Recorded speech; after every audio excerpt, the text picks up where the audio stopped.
कोटा में आज क्या कुछ हुआ आप देखिए हमारे साथ।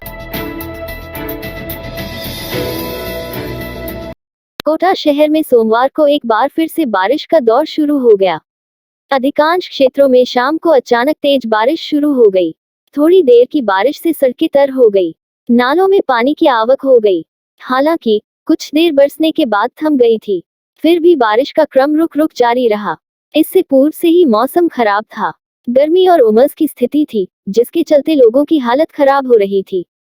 शाम को अचानक बारिश शुरू हो गई। इस दौरान तेज बिजली गर्जना भी हुई। हालांकि किसी प्रकार की हताहत होने की सूचना नहीं। बारिश के बाद लोगों को गर्मी और उमस से राहत मिली। तापमान में भी गिरावट दर्ज की गई। ग्रामीण क्षेत्र में अच्छी बारिश होने से किसानों को भी राहत मिली है, क्योंकि बारिश के अभाव में फसलें सूखने की स्थिति हो गई थी। ऐसे में बड़ी राहत मिली है।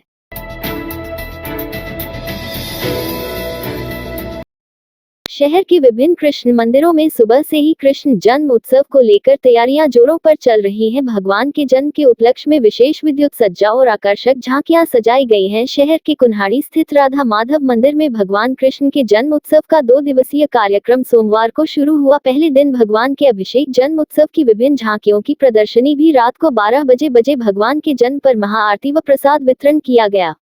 सोमवार रात को भगवान श्री कृष्ण घर घर में जन्मे, इसे लेकर कोटा में उल्लास है। ब्रज के लाला की जय जयकार हो रही है। हजारों भक्त श्री कृष्ण जन्मोत्सव का साक्षी बनने के लिए लोग मंदिरों में पहुंच गए हैं। कान्हा के आगमन को लेकर कोटा नगरी की को दुल्हन की तरह सजाया गया है। श्री कृष्ण के प्रमुख मंदिरों सोमवार शाम होते ही रंग बिरंगी रोशनी से जगमगा उठे। शहर के चौराहों पर भी सजावट की गई है।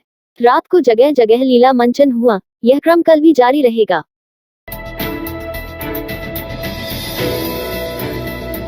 कोटा जिले में ग्रामीण इलाकों में बिजली कटौती से नाराज बीजेपी देहात के कार्यकर्ताओं ने नयापुरा स्थित बिजली विभाग के चीफ इंजीनियर ऑफिस पर प्रदर्शन किया। देहात अध्यक्ष मुकुट नागर की अगुवाई में कार्यकर्ताओं ने सरकार के खिलाफ जमकर नारेबाजी। अधिकारियों को ज्ञापन देने जाते समय पुलिस ने गेट पर ही रोक लिया। इस दौरान प्रदर्शनकारी व पुलिस के बीच बहस हुई। मुकुट नागर ने चेतावनी देते हुए कहा कि 3 दिन में व्यवस्था में सुधार नहीं हुआ तो अधिकारियों को ऑफिस में नहीं बैठने देंगे।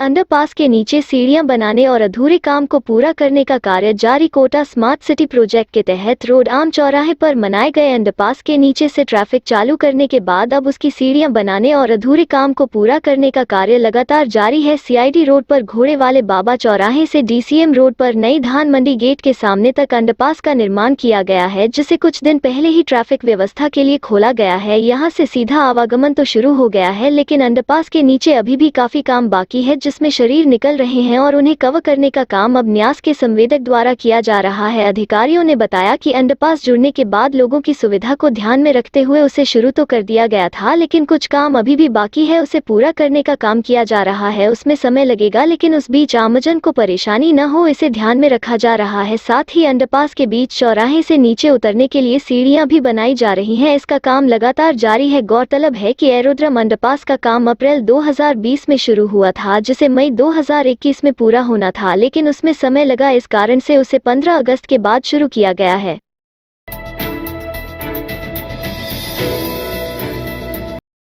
शहर के चारभुजानाथ मंदिर, लक्ष्मी नारायण मंदिर, श्रीनाथ जी मंदिर कृष्ण जन्म उत्सव को लेकर विशेष झांकियां सजाई गई। भगवान के आगमन पर मंदिर में गुब्बारों से फूल माला से विशेष श्रृंगार किया गया। लक्ष्मी नारायण मंदिर में कांच का बंगला का श्रृंगार किया गया, वहीं चारभुजानाथ मंदिर में हार श्रृंगार सजाया गया। श्रीनाथ जी मंदिर में ठाकुर जी के आगमन को लेकर विशेष तैयारियां की, वहाँ भगवान के जन्म के लिए कारागार की झांकी सजाई गई। इस रात की सुबह नहीं होती जब तक हाथ में उसकी गर्माहट नहीं होती। चाय का प्याला, अखबार साथ पुराना है, मिट्टी से जोड़ता है। खबरों की खुशबू से सारा घर महकता है। हर रंग में ढला कहानियों से किस्सों तक ले जाता है बेरोक टोक। देश के हर हिस्से तक ये हकीकत का आईना है, ख्वाबों को सच करके दिखाता है। दैनिक नवज्योति, आपके लिए, आपके साथ। ये थे आज के मुख्य समाचार। विस्तार से जानने के लिए पढ़ते रहिए दैनिक नवज्योति। दैनिक नवज्योति के YouTube चैनल को सब्सक्राइब करें और ताज़ा अपडेट के लिए बेल आइकॉन दबाएं।